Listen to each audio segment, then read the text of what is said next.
Amigas y amigos, ¿cómo están? Bienvenidos, estamos en el Cara a Cara. Siempre domingo, Red Televisión a las 13 horas. Usted sabe, por décadas estamos siempre con ustedes. Gracias por la compañía. Y nosotros preguntando humildemente, cándidamente, respetuosamente, pero a fondo, lo que usted quiere preguntar. Tenemos un invitado muy particular, costó harto tenerlo, pero aquí está. Finalmente todos llegan. Don Roberto Méndez, fundador de Adimark, una empresa muy conocida y prestigiada. La líder en encuestas en Chile por muchas décadas. Don Roberto es ingeniero comercial de la Universidad Católica con un posgrado en Stanford, fue presidente de ICARE, se desempeñó antaño como consejero del candidato de Chile Vamos, Sebastián Piñera, hace muchos años. Al fundador de Adimark le costó, dice el currículum, durante todos estos años sacarse el sello del centro de la centro-derecha liberal. En fin, es profesor titular en la Escuela de Gobierno de la Pontificia Universidad Católica de Chile, obtuvo los grados académicos de PhD y MBA en Stanford University, es ingeniero comercial de la Universidad Católica, fundador de Adimark por más de 20 años, vicepresidente de bancos, etcétera, etcétera. Es un honor tenerlo aquí en la conversa, Roberto. Te agradezco, perdona que te trate de tú, somos contemporáneos, esta conversa y bueno, preguntas muchas. ¿Cuándo empezaron las encuestas serias en Chile? Más o menos. Bueno, yo creo que haber tenido el honor de ser uno de los que comenzó, si no el que comenzó. Claro. Y comenzamos en la época de Pinochet, pues en esa época que era muy complicado, muy difícil. Sí. Ahí partimos, yo venía llegando a mi posgrado y se me ocurrió que esta era una cosa que hacía falta en Chile, aunque estaba bastante regulado y prohibido, en cierto, o sea, desde el punto de vista político estaba prohibido. Entonces nosotros en realidad comenzamos haciendo encuestas comerciales, encuestas para productos, ¿no es cierto? Para jabón, para detergente, qué sé yo qué, cosas así. Y aún esas había que pedir permiso. No te puedo creer. No, sí. Qué memoria. La gente más joven no se acuerda, pero fueron épocas bastante complicadas. Entonces después, al final, ya cuando se acercaba el plebiscito, se abrió esta posibilidad de entrar a hacer encuestas de tipo político, opinión pública, y ahí seguimos con eso. ¿Y te acuerdas, Roberto, de las primeras preguntas, de las primeras encuestaciones que se hicieron en esa época? ¿Cómo iban dirigidas? ¿Cuáles eran las preguntas en ese momento? En los tiempos gobierno militar, difícil, con mucha censura, autocensura eventualmente. Claro. ¿Cuál era la cuestión? No, bueno, en ese momento era todo este malestar que había hacia el final de Pinochet, en parte por razones políticas, de violación a los derechos humanos, todo lo que había sido eso, o que era todavía. Y por otra parte, en los 80, acuérdate tú, hubo una crisis económica feroz. La más, que yo recuerde, la más grande, ya otras para atrás, ya no sé, pero esa de principio de los 80 fue una cosa feroz, y entonces realmente había ollas comunes, el desempleo era como 50%, se estimaba, porque había el PEM y el POS, que eran unos programas de emergencia. Me acuerdo. Era una crisis muy... Entonces todo eso creaba un malestar tremendo, y se producían las primeras protestas contra Pinochet. Y claro, era algo muy inusual, muy nuevo, había mucho temor en los sectores políticos y también en el gobierno. Entonces, cuando aparecieron estas primeras preguntitas muy tímidas, ¿usted cree que está optimista o pesimista? Cosas así, ya, pero lo más inocuo que podía hacer, se producía una tensión bastante grande. Y la hemos escuchado con mucha atención, de parte del mundo político, también de parte del gobierno. Y había que estar ahí con mucha prudencia. Claro.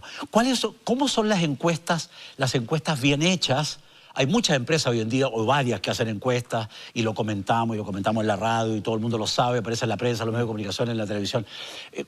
¿Cómo son las encuestas bien hechas, en tu opinión, pasado 3, 4 décadas en este tema fuertemente? Sí. Bueno, en primer lugar las más sólidas, las más creíbles, las más seguras. Hay que decir que ha cambiado la tecnología. Nosotros salíamos con un papel y lápiz, íbamos a golpear la puerta. Y era puerta a puerta. Era puerta a puerta. Todavía se hacen encuestas puerta a puerta bastante, pero con un papelito. Hoy día incluso si vas puerta a puerta llevas un tablet, un iPad, ¿no? Una cosa, y tú lo digitas, ¿no es cierto? Lógico. Y todo se transmite. En esa época era con lápiz y papel.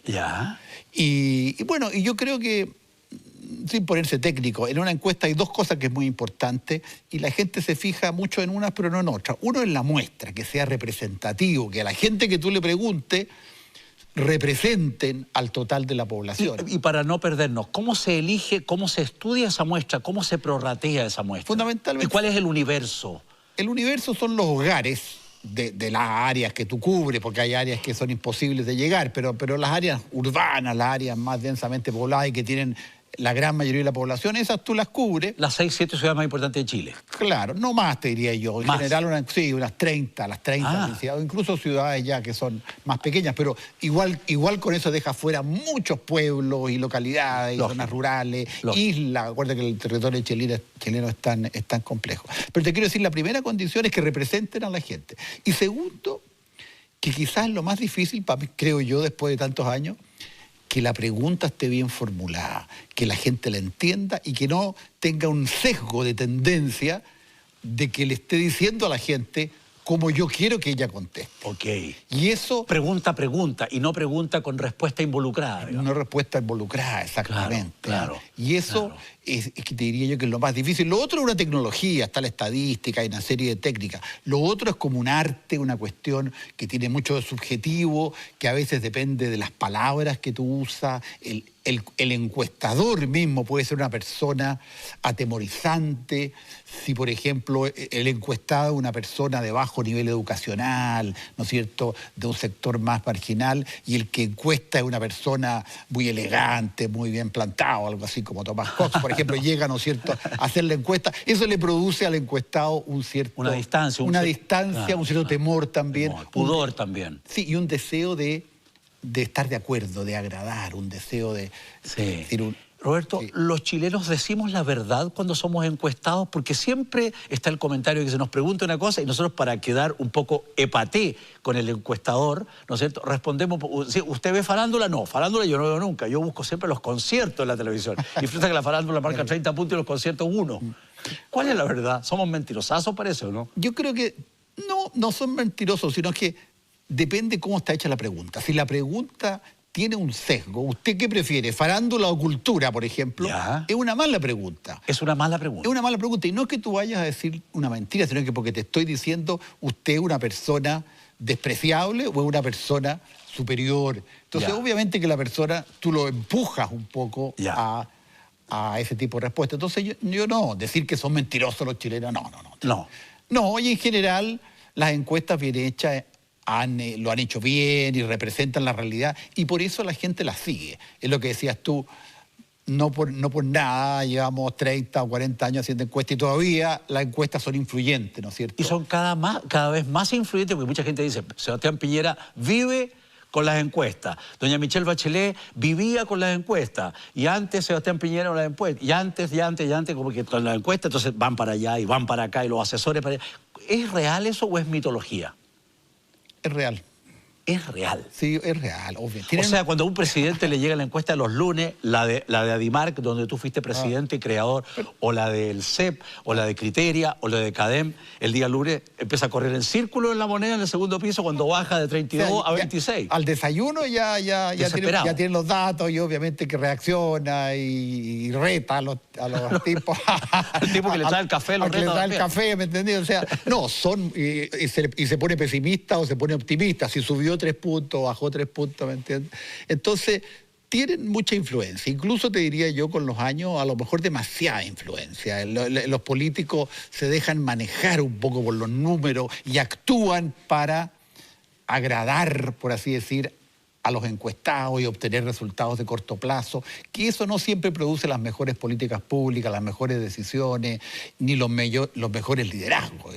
Entonces, yo creo que, si tú me preguntas si tienen influencia, sí tienen, y tienen mucha. Y yo creo que más, porque además hoy día son más frecuentes. Como es más fácil hacer encuestas, porque la tecnología permite hacerlo por diversos métodos, hoy día por internet, por qué sé yo qué, eso hace que sea más fácil, entonces es más frecuente. De hecho, hay toda la semana. Tú ves que los días lunes hay encuestas. Cuando nosotros hacíamos encuestas, sacar una encuesta al mes ya era heroico.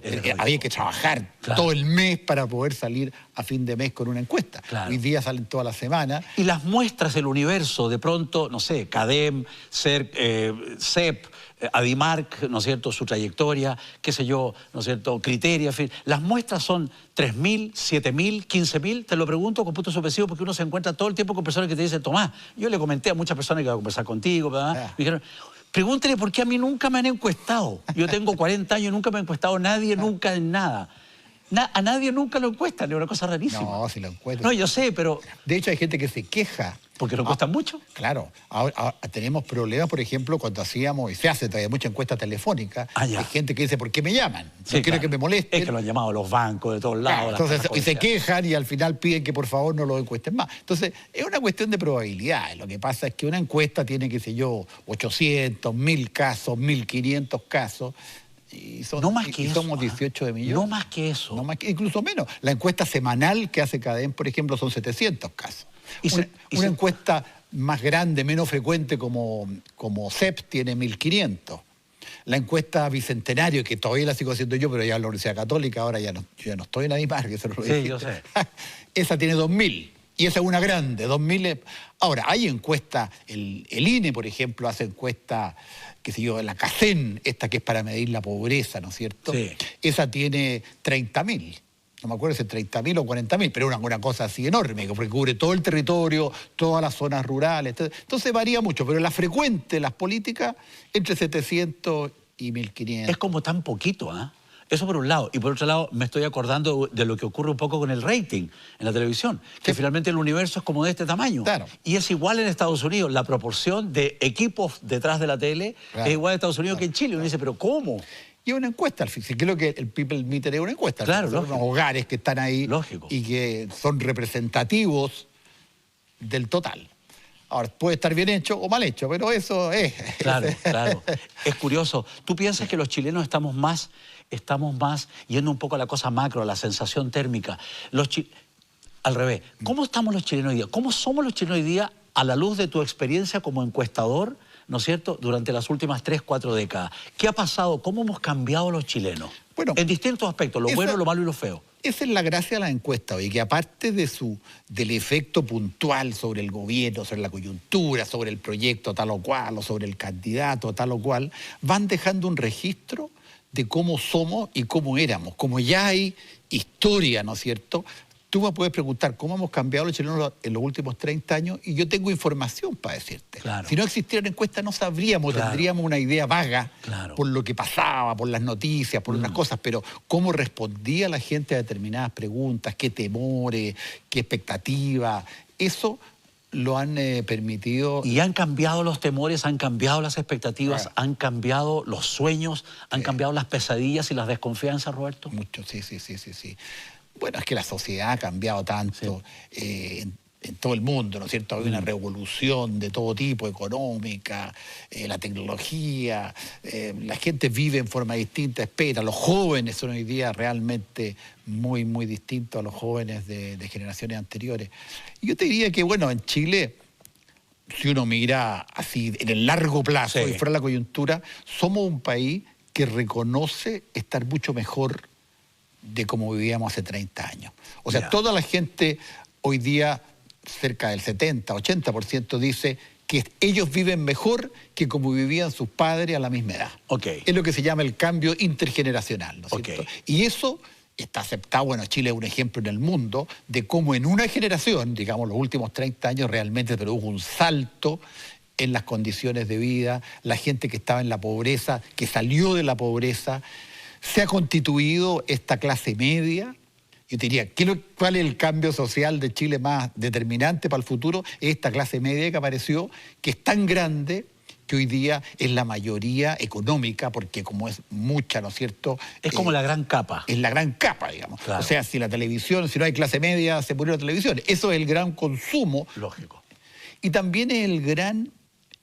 ¿cómo te diría?, director cultural. La cultura se orienta finalmente a esta clase media, a las masas, ¿no es cierto?, con poder de compra, con educación, mucho mayor educación de la que tenían los padres. Hace una década, ¿te acuerdas? Todos estábamos orgullosos de que había crecido el número universitario y la mayoría era primera generación de universitarios. Después quedó todo este lío del lucro, de la educación superior y la calidad, y esa cuestión se ha pasado un poco más a segundo plano. Pero no dejó de ser cierto. Realmente la mejora en la calidad educacional de la población es absolutamente impresionante. Roberto, más que otros países. O sea, uno compara los números de Chile con el resto de América Latina, incluso con Europa, como cambio, ¿no es cierto?, como tendencia, y realmente ha sido una cuestión milagrosa. O sea, hay gente que habla del milagro en Chile, y yo te digo, desde un punto de vista socioeconómico, lo ha sido.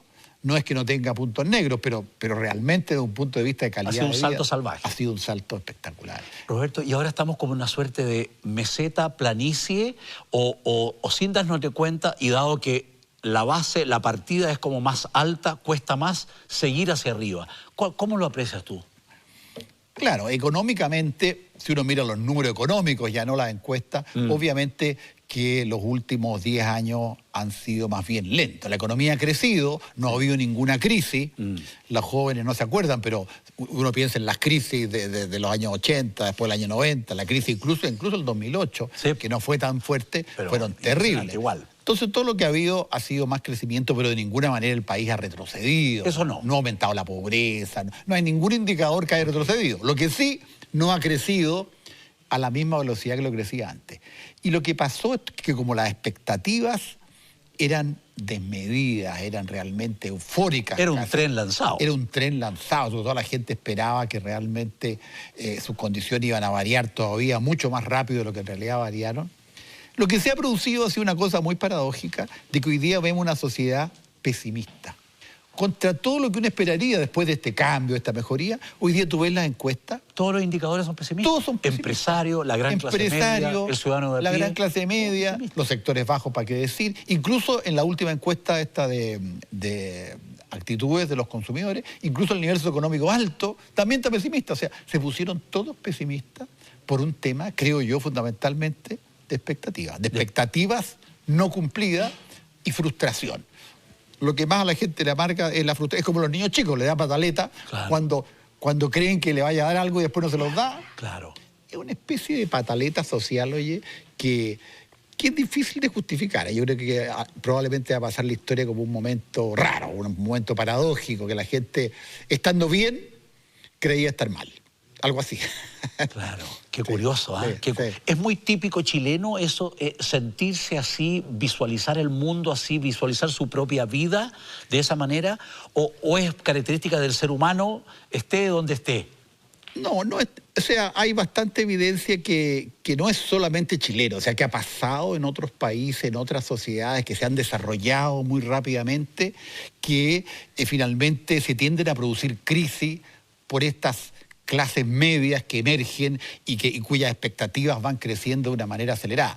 Por ejemplo, bueno, hay muchos casos, pero uno de los que empiezan a preocupar hoy día es China. China, si tú tomas China, que es un país muy distinto a nosotros, sí, claro, en todo sentido, de partida por su tamaño, pero el gran fenómeno que ha pasado en China es que China también lleva 20 años creciendo al 10, al 12 incluso por ciento, y también está apareciendo una clase media.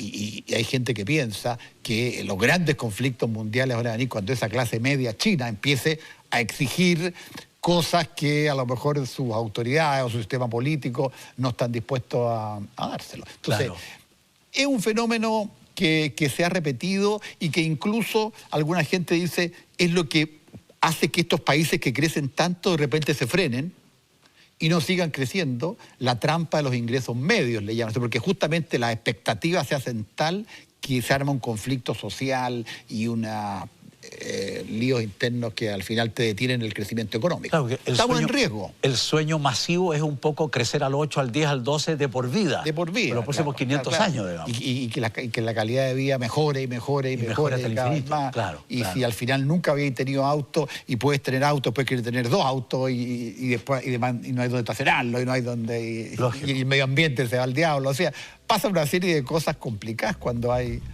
estos crecimientos tan acelerados. Vamos a ir a una pequeña pausa, estamos en el Cara a Cara. Siempre domingo, 13 horas. Vamos y volvemos, no se muevan. Cuando Cara a Cara continúe.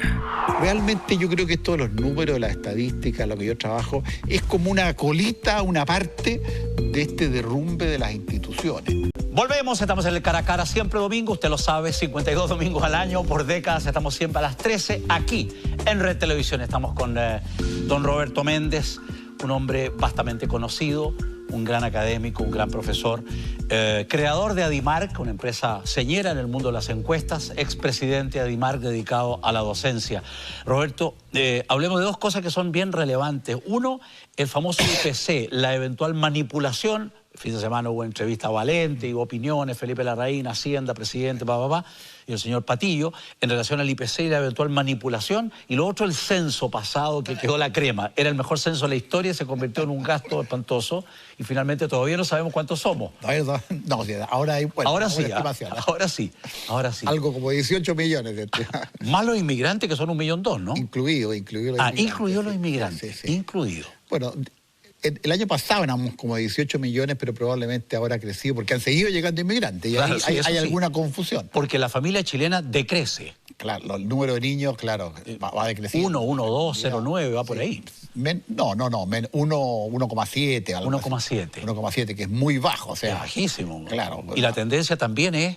Una pareja de 2, porque para un niño se necesitan 2, genera 1,7. Entonces, la cosa, si no se arregla... Por eso es que hay que mirar con cuidado la inmigración, porque la inmigración puede finalmente ser una solución a esta sociedad que no crece, que envejece y que requiere sangre nueva, mano de obra, trabajo. Entonces, tiene siempre dos aspectos. Un dato que tú lo sabes mucho mejor que nosotros, el 2030 van a haber más personas mayores de 60 años en la sociedad chilena que menores de 15, 18. Así es. Impresionante. Claro. Y del 2030 está la vueltecita. Así como vamos rápido. Estamos ahí, claro. Estamos ahí. Vamos. ¿Qué pasó con el IPC? ¿Cuál es tu opinión? Bueno, una cuestión que ha pasado, oye, en general en Chile, déjame poner en un contexto. Por favor. Porque una de las cosas que nos ha pasado malas, ya hemos hablado quizás de las cosas buenas, es que algunas de las instituciones en que la gente más confiaba se han ido deteriorando y se han ido debilitando y hoy día están en un descrédito bastante grande. Desde el Congreso, ¿no es cierto?, que uno ve la Iglesia Católica, las Fuerzas Armadas, el Ejército. Desastre. Hoy, uno ve la encuesta y es una cosa para llorar a gritos, la verdad. Claro, no, un desastre. La institución de más confianza es la PDI.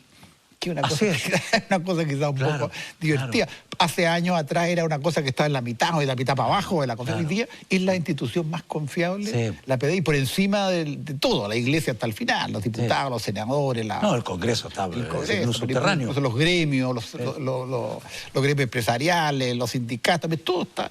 Entonces, eso a la gente le crea también, en parte, un pesimismo, un temor de que estas instituciones dejen de funcionar y dejen de cumplir su labor. Muy distinta como puede ser la Iglesia, como puede ser la Fuerza Armada o la Policía.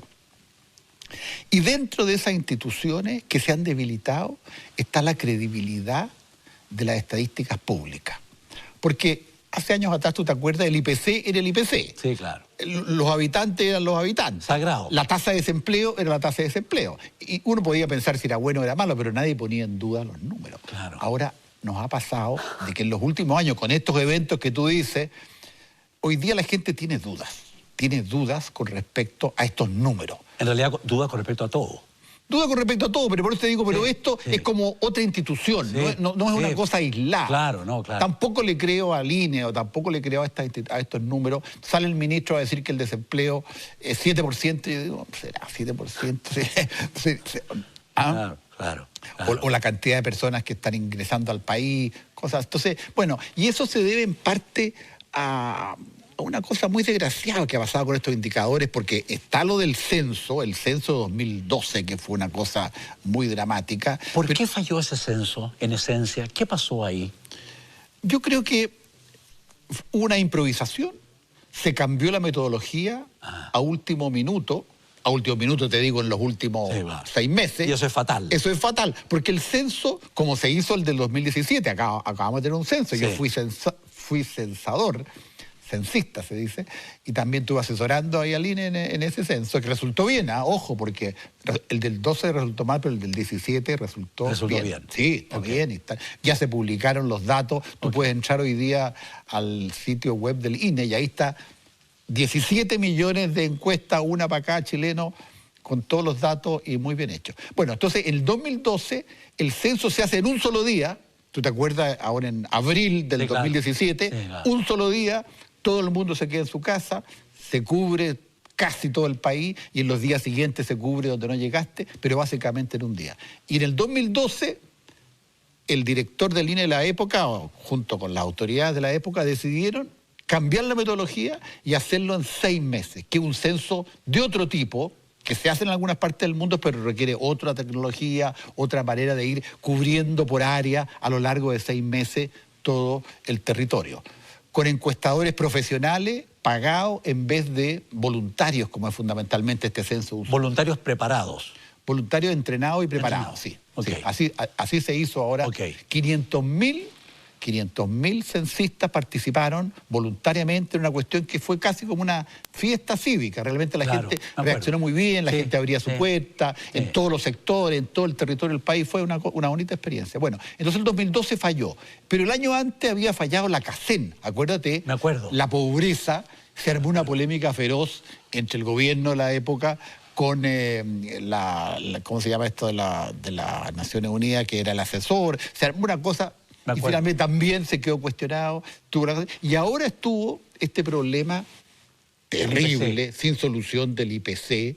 Que son 2 o 3 meses, pero derrumba todo el tema. Pero queda la duda, porque tú dices, bueno, entonces sí. Lógico. Y además ¿Por qué? Además que sale el ministro, que ya no es ministro, a decir que tiene evidencia de que hay fraude. El director del INE a decir que hay evidencia. Han pasado los meses y todavía no se sabe. Y el ministro de ahora, que es otro, el ministro Fontaine, dice que no hay evidencia de fraude, que hay que esperar. Entonces crea mucha confusión. Entonces yo creo que ha habido malas decisiones y además imprudentes, porque a las instituciones, yo creo, y esto vale para los números, pero vale también para las otras instituciones, hay que tratarlas con mucha prudencia, hay que cuidarlas. La Fiscalía Nacional, mira los líos que han habido en la Fiscalía Nacional. Los jueces, esto que está pasando con los jueces, que hayan 3 jueces procesados.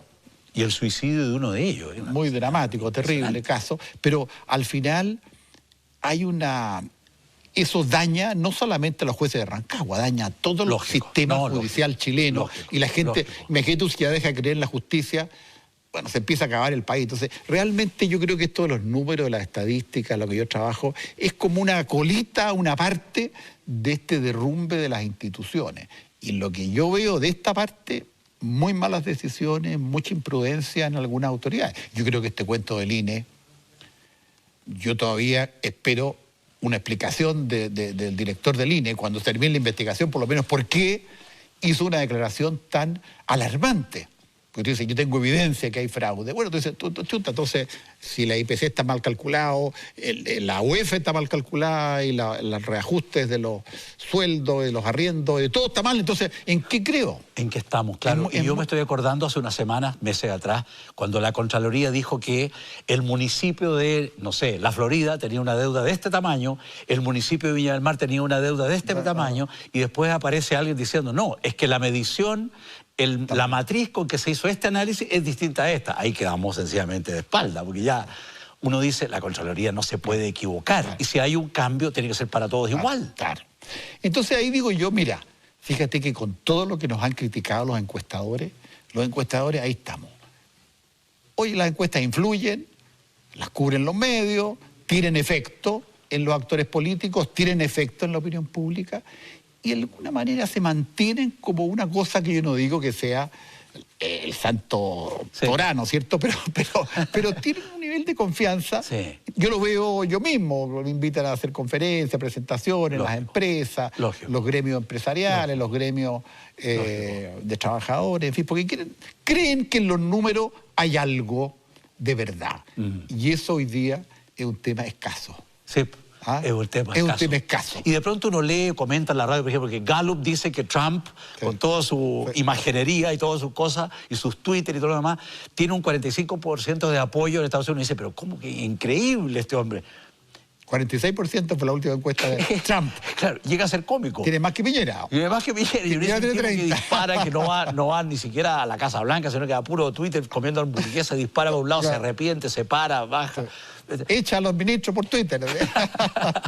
No, una cosa de loco. Salvaje. Gallup es una gran empresa mundial, es una gran empresa de encuestación de gran prestigio o de gran máquina. No, no te diría que es la más prestigiosa hoy día, pero sí es muy, muy creíble.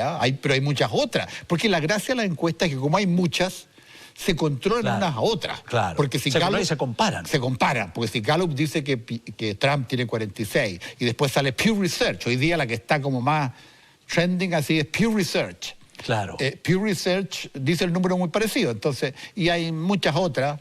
En Europa hay algunas, Inglaterra tiene muy buenos encuestadores, Francia tiene buenos encuestadores, en general España también, en Europa hay se hace mucha encuesta. Te diría yo que las encuestas se controlan unas a otras. O sea, a veces lo que pasa con estas encuestas del gobierno es que el IPC es uno, pero no hay otro IPC distinto que se calcule que uno puede controlar. Es lo que te dijeron ellos. Es lo que hay. Es lo que hay. La cifra de desempleo hay dos. Sí. Sí. La del INE y la de la Universidad de Chile, y a veces no coinciden. Entonces... Roberto, doña Michelle Bachelet en su momento tenía un 80, un 85.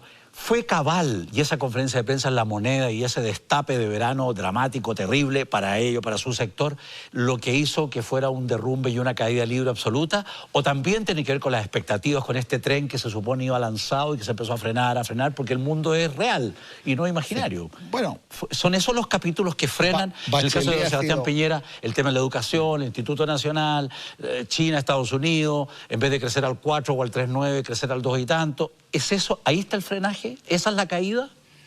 Claro, porque hay algo subjetivo. ¿O tiene que ver con llevar a los niños a China también, a los hijos, quiero decir? Claro, porque la confianza en los líderes políticos, en parte es por razones objetivas, como anda la economía, pero en parte es por una cuestión subjetiva, que tú le crees, como tú le crees a un amigo, en parte es por lo que ha hecho, pero en parte hay algo subjetivo que viene de quizás tu experiencia con él. Entonces, en el caso de Bachelet ha sido... Bueno, yo tuve el privilegio, digamos, de medir durante los momentos más oscuros y los más gloriosos de la presidenta Bachelet. Fíjate que hoy día decimos que Trump es bueno lo que tiene de evaluación, 46%, y es bueno, la verdad, es bueno, cerca del 50%, pero la presidenta Bachelet llegó a marcar 82, 83% de aprobación. O sea que no había nadie prácticamente, o muy poquitito, que la desaprobaran. Y eso ocurrió al final de su primer gobierno. ¿Y eso es más alto, ese porcentaje más alto que lo que han obtenido en el momento más alto todos los presidentes? En Chile jamás. No hay récords, no hay ninguna... Es impresionante. Lo que le pasó con la presidenta Bachelet fue una cosa absolutamente impresionante, pero con la misma fuerza después vino el primer gobierno de Piñera y ya en su segundo gobierno comenzó muy bien también, no tanto como 80, pero me acuerdo, 55, 60% de aprobación, que es lo usual en las lunas de miel, en el comienzo. Que es cada día más corto. Cada día más corto, dura como un fin de semana más o menos. Bueno, y el hecho es que empezaron los problemas, sus reformas, ya venía bajando la presidenta por las reformas que fueron tan complicadas, las contradicciones que había. Y el tema, claro, fundamental fue Cabal. Cabal fue... El derrumbe. O sea, los números, en esa época no había encuestas semanales, pero habían mensuales, de las que hacíamos nosotros, y se ve de un mes a otro, entre febrero y marzo, fue del año 2017, era claro. No, era el 2007. Ya no me acuerdo, pero fue una cosa, pero fue un derrumbe salvaje. Fue un derrumbe tremendo. De tal manera, y nunca se repuso. Te iba a preguntar, esas son heridas mortales. Esa fue una herida así como un golpe definitivo, porque después, un poquito al final, y después vino su crisis política. Esto fue en marzo, y en mayo fue lo que yo creo que marcó como un cambio de tendencia, que cambió al ministro del Interior, Peñilillo, ¿te acuerdas? El ministro de Hacienda, Arenas, y cambió por Burgo y Valdés, que significó como un cambio político. Yo creo que ya ahí el gobierno quedó como... renunció, creo yo, a su proyecto inicial, y la verdad la presidenta Bachelet nunca se repuso muy bien de eso. El presidente Piñera en este momento está en 25, 26, 27, puede ser. 30, la última es 30. La última es 30, 32, creo que fue la última. Aplicando varita mágica. Hoy. Y con la experiencia que tú tienes de haber visto tanto presidente, tanto auge y tanta caída, ¿qué debería hacer? ¿Qué le dirías a don Sebastián Piñera, aquí sentado tranquilamente, para, comillas, subir en la encuesta? Con una varita mágica, porque está el Congreso, ¿no es cierto?, que está en contra de la gran mayoría de todas las... ¿Cómo lo tendría que hacer don Sebastián para poder subir? Mira, mágicamente de un lunes al otro. Yo creo que hay una cosa bien notable. Primero, hay una tendencia que si uno ve desde prácticamente el gobierno de Ricardo Lagos para acá, si uno pone las curvas de aprobación de los presidentes, viene en una línea que con ¿cómo te diría?, con ciclos más cortos, viene a la baja. O sea, todo este problema de la confianza, al final la gente confía menos en los presidentes, sean de derecha, sea de izquierda, se llame Bachelet, se llame Piñera. Pero, o sea, va ganando la desconfianza. Va ganando. Ahora, dentro de los gobiernos vemos que hay un ciclo que es muy marcado, que los gobiernos empieza bien, esta luna de miel cortita, y luego el segundo año se va al suelo, y el tercero se queda ahí abajo, y en el cuarto ya, antes de la elección, empiezan a subir un poquito. ¿Y es porque se van? Que sube la confianza, es como una alegría porque ya no hay muchas expectativas, porque vienen otros gobiernos, porque a la gente ya juzga al gobierno no tanto por las expectativas de corto plazo, sino que por lo que hizo más en su conjunto. Entonces ya se ha repetido desde el Lago que al final los gobiernos suben. Entonces yo diría, Piñera tiene que pasar este periodo malo. Pero incluso dentro del año, dentro de cada año, el invierno es más malo que la primavera-verano. Sí. Entonces el pobre Piñera está en el segundo año, su peor año, y estamos en el mes de julio, o sea, en lo más hondo del invierno. Claro, entonces, un frío salvaje, claro, sequía salvaje, digo, primero, pésima economía. Tiene que pasar agosto. Que pase agosto. Que pase agosto. En septiembre las cosas empiezan a mejorar un poco, mejora el clima, viene el 18, ya la cosa empieza a mejorar un poco, y yo creo que la economía, sobre todo en este año, la economía ha pasado un ciclo muy negativo desde el segundo semestre del año pasado hasta ahora, y todo indica que este segundo semestre las cosas van a mejorar, especialmente el tercer trimestre. Entonces yo creo que en este momento Piñera tiene que esperar el ciclo económico. Yo creo que no hay ninguna cuestión mágica que pudiera hacer ahora. Lo único que tiene que hacer es no cometer errores, no hacer ese tipo de situaciones que a veces innecesariamente, como fue el problema de los hijos, sí. ¿Cómo funcionan los asesores en la moneda? Tú debes conocer en varios presidentes, como los asesores son yes man, que dicen a todos sí porque si no lo echan, porque es una cuestión elemental. Como están los tiempos, como cambió el mundo, la sociedad y los chilenos, uno no va a ninguna parte con los hijos, ni con la nana, ni con la señora. O sea, es una cuestión, uno va solo a hacer la pega. Además, invita, en mi modesta opinión, al presidente Codelco, de todas maneras. Pero claro, es que yo creo que los tiempos han cambiado y la gente a veces no tiene esa sensibilidad. Pero es una cuestión obvia. Pero no es tan obvio. No es tan obvia. Pero imagínate que se sabe ahora que el comandante en jefe del ejército se gastaba 20 millones en postres. Es el presupuesto de la casa del presidente, 20 millones en el postre. Tú produces eventos, así que a lo mejor sabes lo que cuestan los postres. Eso no me había tocado nunca. En una casa particular. Claro, uno dice, o sea, una cosa que... Claro, lógico. Y dice, ¿pero cómo? O cuando uno lo ve ahora, pero este país está loco. Totalmente. Cuando es la plata del Estado, además de todos los chilenos, y con unos gastos... Es un drama, bueno, esto es también, casi cómico. Claro, esto otro también es una cosa no darse cuenta cómo han cambiado las circunstancias, la sensibilidad y además las redes sociales, porque estas cuestiones se disparan de repente en un detalle. Salvaje. Y yo espero que la gente va aprendiendo. Yo creo que hay algo bueno en todo esto, de que obviamente... Yo me imagino que los postres del comandante en jefe hoy día serán bastante más modestos. Mote con huesillo. Mote con huesillo. Maicena, ¿no es cierto? Maicena, algo claro. Así, lo que comemos todos. Tutti frutti. Tutti frutti. Pera y manzana. Pero es no darse cuenta que hay una es que el poder, oye. Sí, pues de repente... Vamos a ir a una pausa, estamos en el cara a cara. Siempre domingo, Red Televisión a las 13 horas. Volvemos de inmediato. Cuando Cara a Cara continúe. He visto cómo los números y la opinión pública que hay detrás finalmente afecta a todos los presidentes.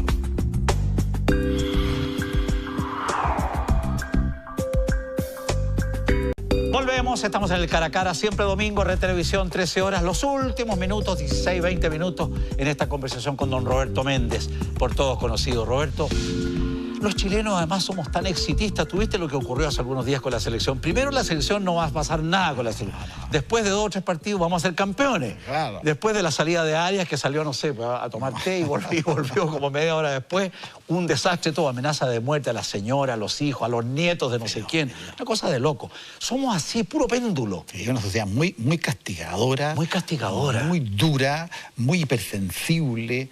Ahora, las cosas pasan rápido, ¿ya? Sí.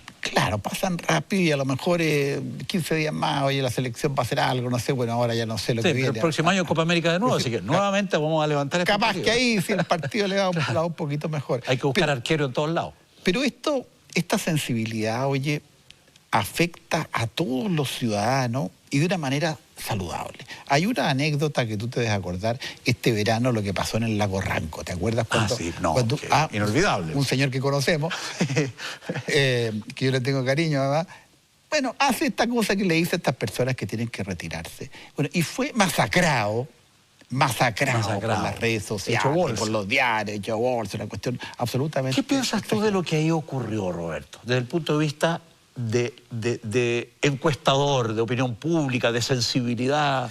Mira, es lo mismo de este comandante en jefe o de los niños en el avión. Es no darse cuenta que vivimos en una sociedad hipercomunicada, hipersensible, hipercastigadora y que eso le puede pasar a cualquier persona. Sí. Porque es así, tú vas al metro, yo que soy un encuestador me muevo en el metro, y tú, si por algún motivo pasa a llevar una persona o no te ponen en la cola para entrar a la hora del pic, pero te pegan una... Con esto no, así, exactamente, o sea, o te sacan una foto, ¿me entiendes? Sí. Entonces, realmente todos tenemos que tomar conciencia, y creo que es algo saludable lo que está pasando, sí, de que somos responsables de nuestras acciones y que los abusos, no lo digo lo que puede, porque yo creo que no son abusos mayores, esos son pasadas de línea. Sí. Uno ve el video del lago Ranco, por ejemplo, no hay amenaza, no hay gritos, no hay armas, no hay nada. No, claro. Pero es una actitud ser más sensible. Era un abuso, entre comillas, es pasarse un poquito la línea, ¿no es cierto? Claro. Y eso crea estas reacciones. Y yo te digo eso, aparentemente hay gente que dice no pasa nada.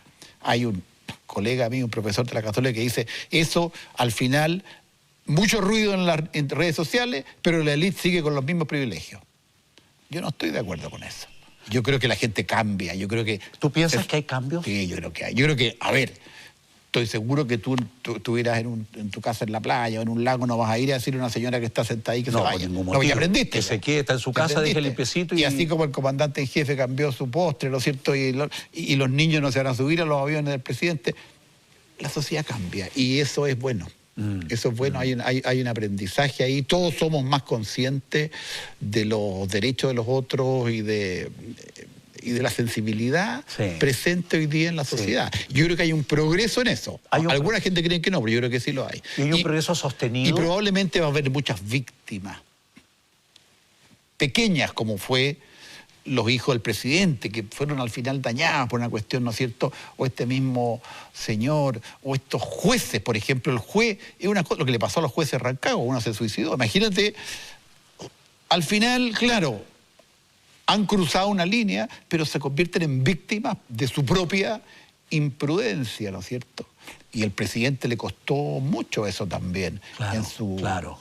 O lo que uno advierte, por ejemplo, con esta niñita Maciel, que en paz descanse, ¿no es cierto?, que durante 19 meses se dieron todos vuelta en torno a una bodega, nadie hizo el hoyo, pero cuando faltaban 20 minutos para llegar un señor de la CIA o de la FBI, hicieron el hoyo y apareció esta chiquitita embarazada, dramática, una cosa espantosa. Uno dice, bueno, pero ¿por qué se demoraron 15 meses en hacer algo que es obvio?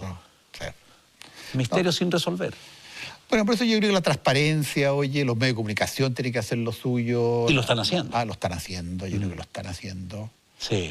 La investigación periodística hoy día es más independiente también. Roberto, de todos los presidentes que tú has conocido como encuestador, por llamarlo de alguna manera, en tu opinión, de los últimos 6, 7, 8, qué sé yo, menos, más, ¿cuál en tu opinión, raya para la suma, han tenido la mayor estatura, comillas, de estadista, de hombre crossover, un tipo que es capaz de, hombre o mujer obviamente, que es capaz de sortear las dificultades y navegar entre medio de las turbulencias? ¿Cuál es tu sensación? Así, con entera espontaneidad, si es que se puede. No voy a hacer ese juicio, no. No, pero así como con más cancha, con más lo que sí he peso visto, específico. Lo que sí te puedo decir es que he visto cómo los números y las encuestas la opinión pública que hay detrás, finalmente afecta a todos los presidentes. Oye, y yo lo viví hasta Pinochet, porque cuando nosotros empezamos a hacer encuestas que venía el plebiscito, hasta Pinochet estaba muy afligido porque se daba cuenta que iba a perder el plebiscito, como efectivamente lo perdió. Claro. Y todos los presidentes, quizás el más alejado así de esta coyuntura fue el presidente Elwin. Elwin como que no le daba mucha pelota todavía. No le daba mucha pelota. No, ¿Por qué? Porque él se sentía muy seguro en el camino que tenía que caminar. Y además que era un periodo tan especial, de la vuelta a la democracia, que fue un presidente muy bien aprobado. Claro. O sea, su momento más malo es mucho mejor que lo que hay hoy día de aprobación de presidente, los que vinieron después. Entonces, fue un momento muy especial. Entonces no le daba... El presidente Lagos le daba importancia también. La presidenta Bachelet le daba mucho. Mucho. Me acuerdo cuando... En las buenas y en las malas, digamos. Sí, claro. Cuando marcaba 80, por ejemplo, me acuerdo que me invitaron a explicar ahí por qué era tan bien evaluada. ¿Y por qué era tan bien evaluada? La imagen del tanque, su sonrisa, su calidez, que la tuvo siempre, su suerte de fragilidad. Yo creo que su primer gobierno fue mejor que el segundo gobierno, definitivamente. Yo creo que hay consenso en eso. Y el hecho puntual fue cómo ella y su ministro de Hacienda, que era Andrés Velasco, cómo manejaron la crisis que hubo económica 2008-2009.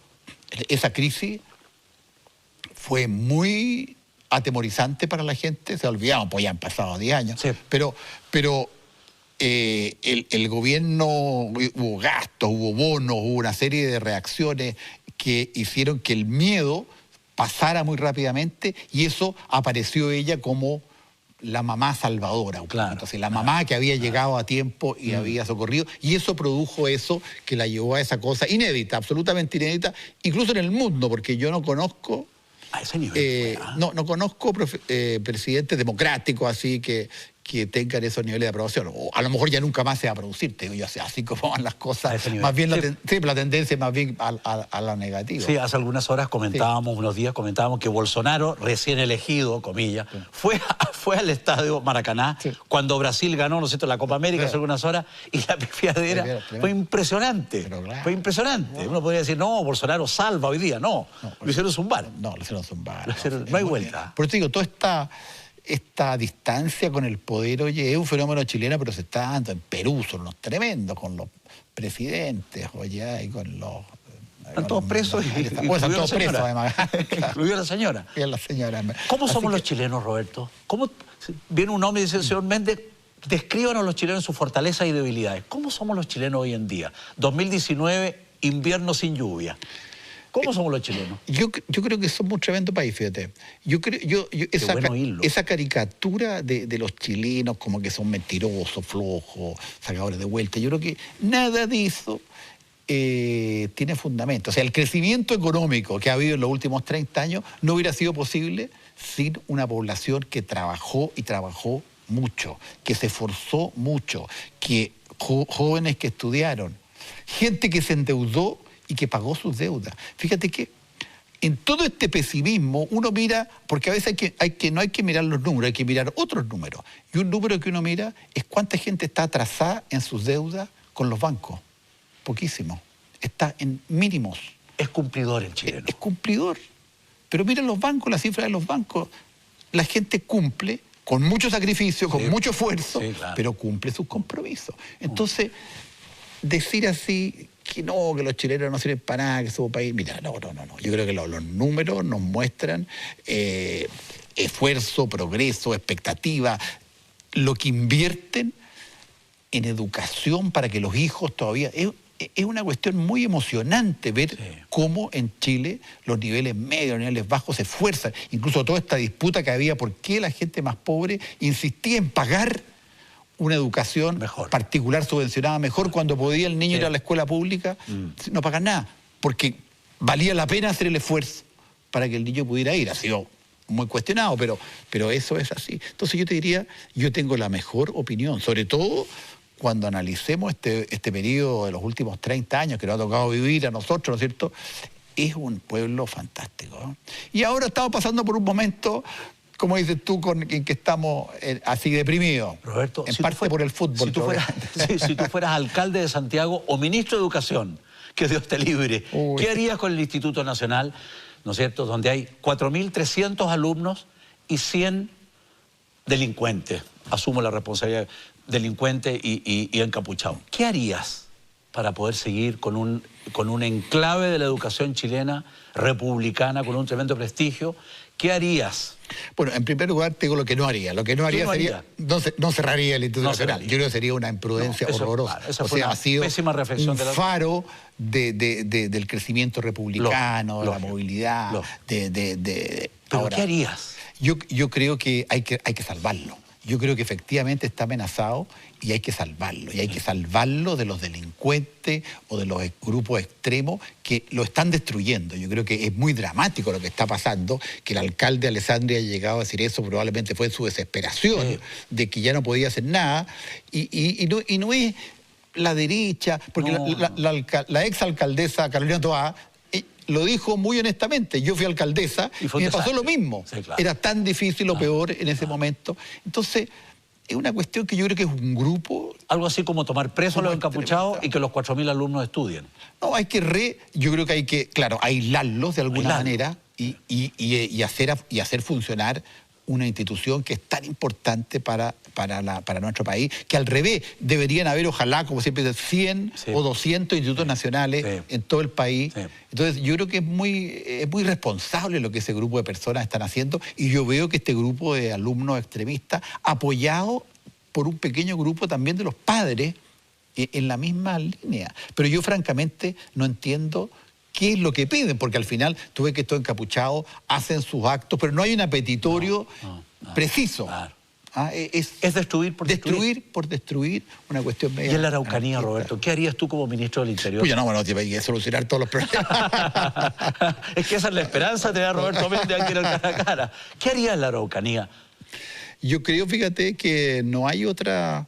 Lo que estaba haciendo el ministro Alfredo Moreno, que yo no creo que se va a seguir o no, porque ya no está en el cargo que está, pero yo creo que Alfredo Moreno fue lo más novedoso, lo más propositivo que ha habido últimamente, de dialogar, ir con las comunidades, llevar a los empresarios, sentar incluso a la policía, a hablar con los grupos, y espero que eso siga. Yo creo que hay que retomar eso. Yo no sé si el ministro Sichel ahora va a seguir por el mismo camino, pero yo creo que es lo mejor que ha ocurrido. De nuevo, no es un problema fácil tampoco, pero no podemos renunciar a dejar abandonado una región, una área, o gente que vive ahí, o los mismos mapuches, digamos, que no todos están en la misma... Pero por favor, la gran mayoría... Mira, en la radio hace algunas horas tuve la posibilidad de entrevistar a un dirigente forestal.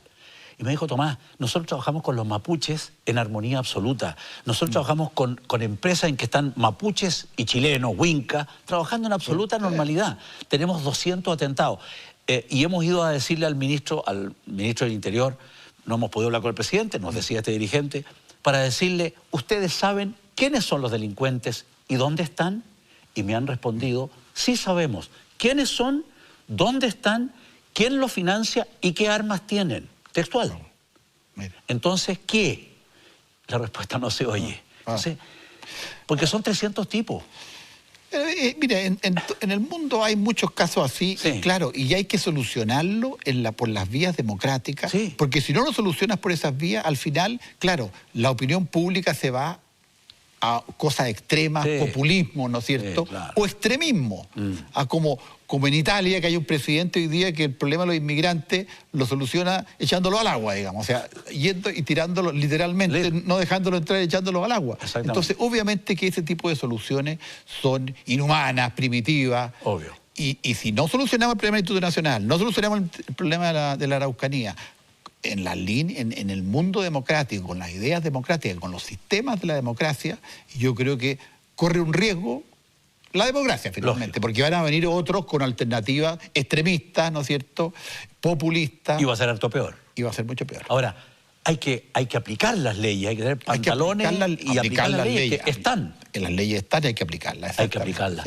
Roberto, ha sido muy interesante oírte unos minutos a esta hora en el cara a cara. Tenemos un regalito humilde y exquisito, chocolates. Pero muy agradecido, un gusto estar aquí, Tomás. Y muchas gracias por esta conversación. Gracias. Y cada vez que quieras venir, Que no pasen 2 años de correteo para poder tener a Roberto Méndez. Muchas gracias, Roberto. Muchas gracias, Tomás. Encantado. Con ustedes el próximo domingo. Usted sabe, Cara a Cara, domingo, Red Televisión, 13 horas. Usted también lo sabe, la televisión distinta está aquí. Arriba los corazones, gracias, hasta siempre.